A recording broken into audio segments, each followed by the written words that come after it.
రవి ప్రకాష్ సిలికానాంధ్ర ఆసుపత్రి Kuchipudi super speciality వైద్య సేవలు పూర్తిగా ఉచితం. Welcome to RTV. నేను మీ గాజ్ని. ఎంపీ బీదా మస్తాన్ రావు గారు మనతో ఉన్నారు. ఎంతో మాట్లాడారు. చెప్పండి, కోవూరు పరిస్థితి మీరు పరిశీలించారు, ఎలా ఉంది? నెల్లూరు పార్లమెంటు పరిధిలో ఉన్నటువంటి కోవూరు నియోజకవర్గంలో నల్లపురెడ్డి గారి ఫ్యామిలీ గత 11 సార్లుగా వాళ్ళు పోటీ చేయడం, 9 సార్లు గెలవడం, దివంగత మహానేత నల్లపురెడ్డి శ్రీనివాసులు గారి దగ్గర నుంచి ప్రసన్న కుమార్ దగ్గర దాకా ఇప్పుడు 7వసారి ఆయన బరిలో దిగడం. ఎక్కడ పోయినా మొన్న కూడా జొన్నవాడ గ్రామంలో ప్రచార కార్యక్రమం ఊరు బిడ్డ పాప తల్లి అందరూ కూడా వీధిలోకి వచ్చి హారతులు ఇచ్చి మరీ ఘనస్వాగతం చూస్తే ఎక్కడ లేనటువంటి ప్రజాదరణ, ఒక నాయకుడికి ఉండాల్సినటువంటి అన్ని విధాల ఈరోజు కోవూరు నియోజకవర్గంలో ఉండడం చూస్తే గతంలో కంటే కూడా 2019లో కంటే కూడా ఈసారి అత్యధిక మెజారిటీ వచ్చేదానికి అవకాశం నల్లపురెడ్డి ప్రసన్న కుమార్ గారికి ఉండడం, అత్యధిక మెజారిటీ వచ్చినందువల్ల ఈరోజు వేణుంబాకం విజయసాయిరెడ్డి గారికి ఆ మెజారిటీ ఆయన ఎంపీ కావడానికి సునాయాసంగా ఉంటుందని కూడా మా అందరి అభిప్రాయం. ఈరోజు రాజకీయాల్లో అనుభవం లేనటువంటి వాళ్ళందరూ కూడా అందులో కోవూరు నియోజకవర్గం అది చాలా పరిపక్వత గల నియోజకవర్గం, చాలా చైతన్యవంతమైన నియోజకవర్గం. అక్కడ ప్రజలు ఆచితూచి ఎవరైతే వాళ్ళకి సేవ చేయగలరో అనే వాటి గురించి వాళ్ళు ఇప్పటికే ఒక నిర్ణయానికి వచ్చారు. ఒక మైనారిటీకి నెల్లూరు టౌన్లో సీట్ ఇస్తేనే, లేకపోతే కందుకూరు నియోజకవర్గం నెల్లూరు పార్లమెంటు పరిధిలో ఒక బీసీకి సీట్ ఇస్తానని భరించలేనటువంటి వ్యక్తులు ఈరోజు ఇంత రాజకీయ చైతన్యం గల కోవూరు నియోజకవర్గంలో నిలబడినప్పుడు ఖచ్చితంగా ప్రజలు వారిని ఆమోదించరు అనేది తేటతెల్లమైనటువంటి విషయం. ఈరోజు కూడా చూస్తున్నాం.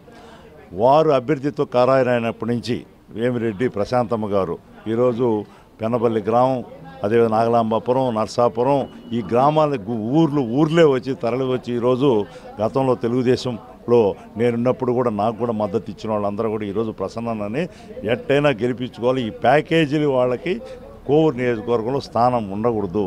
కేవలం ప్యాకేజీలు ఇచ్చిన 4 రోజులు మాత్రం అట్టుంటారు. ఆ ప్యాకేజీలు అరిగిపోవడంతో మళ్ళీ యథాస్థానానికి వచ్చేటువంటి పరిస్థితులు. ఇది ఒక మసిపూసి మారేడుగాయ మాత్రం అందరూ మా వైపు వచ్చేస్తున్నారు అనేది. ప్యాకేజీలు ఇచ్చినప్పుడు ఎవరైనా 4 రూపాయలు వాడుకోవడానికి మళ్ళీ వాళ్ళు ఎక్కడ ఏ పార్టీ మీద అభిమానం ఆ పార్టీకి వస్తారు. కాబట్టి నల్లపురెడ్డి ప్రసన్న కుమార్ రెడ్డి గారికి కోవూరు నియోజకవర్గంలో తిరుగులేదు. 7వసారి గెలవబోతున్నారు. అత్యధిక మెజార్టీతో గెలిచి ఆయనకి జగనన్న ఆయన పక్కన కూర్చోబెట్టుకునేటువంటి అవకాశం కోసం మేమందరం కూడా, ఆ సమయం కోసం మేమందరం కూడా ఎదురు చూస్తున్నాం తెలియజేసుకున్నాం. ఒకటి, ఇప్పుడు మామూలుగా ఏంటంటే నల్లపురెడ్డి కుటుంబానికి ఒక చరిత్ర ఉంది. నల్లపురెడ్డి శ్రీనివాసరెడ్డి అప్పటి నుంచి కోవూరులో గెలిచి ఎన్నో అభివృద్ధి కార్యక్రమం చేస్తారు. ఇప్పుడు ప్రజెంట్ అంటే ప్రజాబలానికి ధనబలానికి మధ్య యుద్ధం జరుగుతుందని భావించుకోవచ్చా? ఎప్పుడు కూడా ప్రజాబలం గొప్పది, ధనబలం అనేది తాత్కాలికం.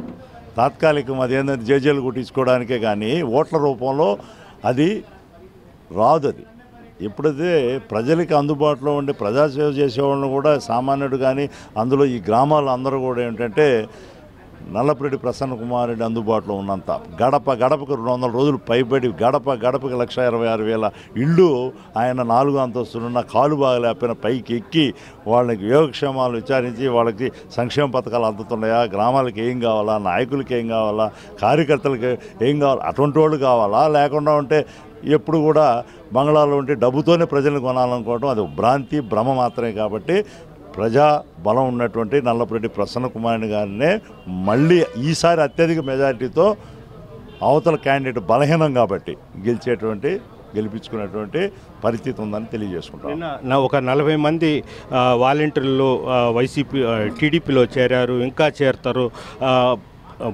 భయపిస్తున్నారు. కేవలం ఇంకా వచ్చే వాళ్ళని కూడా బహిరంగంగా వాళ్ళు చెప్తున్నారు. దాన్ని ఎలా చూస్తారు? అంటే వాలంటీరు వ్యవస్థ ఏర్పాటు చేసింది ఎవరు? శ్రీ జగన్మోహన్ రెడ్డి గారు. ఈరోజు నిన్నటిదాకా చంద్రబాబు నాయుడు గారు వాలంటీర్ని నానా మాటలని వాళ్ళు ఇళ్ళకి పోయి ఆడవాళ్ళని చేర్చేవాడు మాదిరిగాను, లేకుండా ఉంటే ఇంకొక రౌడీ మోకలుగాను చిత్రీకరించిన చంద్రబాబు నాయుడు గారు ఈరోజు నేను ప్రభుత్వం రావడం దానికి 10,000 ఇస్తాను, మీకు మళ్ళీ నేను జాబ్ ఇస్తాను అనడం, ఇవన్నీ కూడా ప్రజలు అంత అమాయకులు కాదు. కాబట్టి వాలంటీర్సు అది జగనన్న సైన్యం. కాబట్టి ఈ వైఎస్ఆర్ ప్రభుత్వంలో వాళ్ళు సంక్షేమ పథకాలు అందరూ కూడా అర్హులైన వాళ్ళు అందరికీ ఇచ్చినటువంటి వాళ్ళు కోవిడ్ టైంలో కానీ ఏ సమయంలో కూడా ఇంటింటికి చేరవేసినటువంటి అటువంటి వాళ్ళు అందరూ కూడా ఈనాడు చంద్రబాబు నాయుడు చెప్పే కలబులు మాటలు నమ్మరు. ఎవరినో చేర్చుకొని వీళ్ళే వాలంటీర్లనో లేకపోతే ఇంకోటి చేయడం తప్పితే ఇంకేం ఉండదు. అంటే గ్రామాలు తరలి వచ్చేస్తున్నాయి మా అంటున్నారు అదంటే గ్రామాలు ఎందుకు తరలి వస్తాయి? అంతకుముందు ప్రజా జీవితంలో ఉండేరా, ప్రజాసేవ చేశారా, లేకుండా ఉంటే ఇంకేమన్నా ప్రతి ఇంటికి ఏదైనా మేలు చేశారా? జగనన్న ఈరోజు ధైర్యంగా మీ ఇంట్లో మంచి జరిగి ఉంటేనే నన్ను మా ఎమ్మెల్యే క్యాండిడేట్ గెలిపించడానికి కోరుతా ఉన్నారు. అటువంటి వారికి వేస్తారు కానీ ఇంటింటికి మేలు చేసిన వాళ్ళకి అసలు ఎవరో నిన్నదాకా ఎవరో తెలియని వాళ్ళు వాళ్ళకి ఎందుకు వేస్తారు? కాబట్టి అవన్నీ కూడా భ్రమలో ఉన్నారు. ఆ భ్రమ నువ్వు రూపాయి ఇచ్చిన చేపే ఆ భ్రమ రూపాయి అరిగిపోవడంతో ఆ భ్రమ తొలగిపోద్ది. చివరిగా కోవూరు ప్రజలకు కానీ అదేవిధంగా మన ఉమ్మడి నెల్లూరు జిల్లా ప్రజలకు ఎలాంటి సందేశం ఇస్తారు రేపు ఎన్నికలు? ఈరోజు నెల్లూరు జిల్లానే వైఎస్ఆర్సీపీకి ఒక అడ్డ. అటువంటి నెల్లూరు పార్లమెంట్ అభ్యర్థికి ఈరోజు జగనన్న ఏరి కోరి నెల్లూరు వాసి అయినటువంటి శ్రీ వేణుంబాక విజయసాయిరెడ్డి గారిని పెట్టడంలోనే నెల్లూరు జిల్లాకి ఎంత ప్రాధాన్యత, రాబోయే రోజులు అభివృద్ధి చేయడానికి కానీ అన్ని విధాల ఈ జిల్లా ప్రజానీకానికి అండగా ఉండడానికి దాని ద్వారా తెలుస్తూ ఉంది. ఖచ్చితంగా ఏ రోజైతే విజయసాయిరెడ్డి గారి అభ్యర్థిత్వం ఖరారైందో ఎమ్మెల్యేలందరూ కూడా బ్రహ్మాండంగా ఇంకా రెట్టించిన ఉత్సాహంతో పనిచేసి విజయసాయిని గెలిపించాలా, మన జగనన్న మళ్ళీ ముఖ్యమంత్రి చేసుకోవాలనేటువంటి అందరం కూడా ఎదురు చూసేటువంటి శుభ సందర్భం మే 13 ఎన్నికలు బ్యాలెట్ పేపర్లో తెలుస్తుందని కూడా ఈ సందర్భంగా తెలియజేసుకుంటున్నాను. ఇది పరిస్థితి. నెల్లూరు జిల్లా జగన్మోహన్ రెడ్డికి ఒక అడ్డ. అదేవిధంగా కోవూరు నియోజకవర్గ ప్రజలు ప్రసన్న కుమార్ రెడ్డిని గెలిపించేందుకు సిద్ధంగా ఉన్నారని కూడా ఎంపీ బీదా మస్తాన్ రావు గారు చెప్తున్నారు. వీడియో జరిగిన ప్రదీప్తో గయాజ్ RTV నెల్లూరు నుంచి. మరిన్ని వీడియోస్ కోసం ఛానల్ సబ్స్క్రైబ్ చేయండి. లేటెస్ట్ అప్డేట్స్ కోసం వాట్సాప్ ఛానల్ ఫాలో చేయండి. అండ్ లింక్ డిస్క్రిప్షన్లో ఉంది.